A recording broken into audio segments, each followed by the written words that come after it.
What are the duties,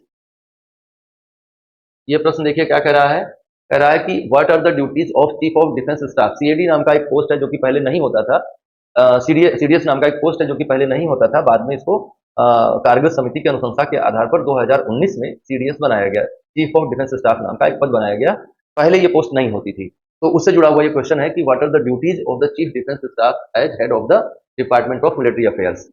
पहला option है permanent chairman of the chief staff of committee, ये बिल्कुल सही बात है, ये जो है चीफ स्टाफ कमेटी का परमानेंट चेयरमैन होता है, उसका स्थायी अध्यक्ष होता है। दूसरा कह रहा है exercise military commands over the 3 service chief, ये बात सही नहीं है क्योंकि इनके ऊपर जो अधिकार है वो अधिकार राष्ट्रपति का है। सभी तीन कह रहा है कि 3 सेना प्रमुखों के ऊपर कमांड करता है वो, तो ऐसा नहीं है, तीनों सेना प्रमुखों के ऊपर कमांडिंग ऑफिसर जो है भारत में वो प्रेसिडेंट ऑफ इंडिया है, तीनों सेनाओं के सर्वोच्च पदाधिकारी हैं वो। तीसरा ऑप्शन है principal military adviser to defence minister on all tri services matter, बिल्कुल सही बात है, ये यही इसका मेन ऑब्जेक्टिव बनाया गया था।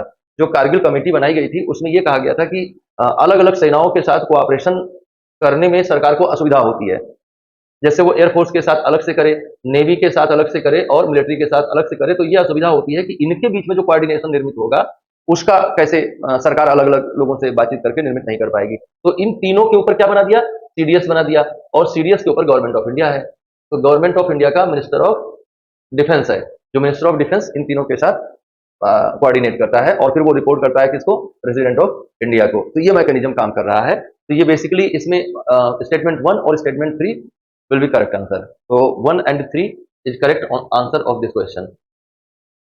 आगे चलते हैं, आगे की स्लाइड्स में वही बताया गया कि चीफ ऑफ डिफेंस स्टाफ क्या करता है, उसकी रैंक क्या होती है, कब उसको बनाया गया। तो मैंने आपको पहले बताया कि 2019 में based on the recommendations of Kargil review committee, Kargil review committee की रिकमेंडेशन को ध्यान में रखते हुए 2019 में सीडीएस का पद बनाया गया। अगली बात जो है वो ये सब इसमें समझाया गया है कि कैसे काम करता है, उसके रोल क्या है, उसकी ड्यूटीज क्या है, ये सब इसमें आपको बताया गया है। आप एक बार जरूर से जरूर इनको ध्यान से पढ़ लीजिएगा।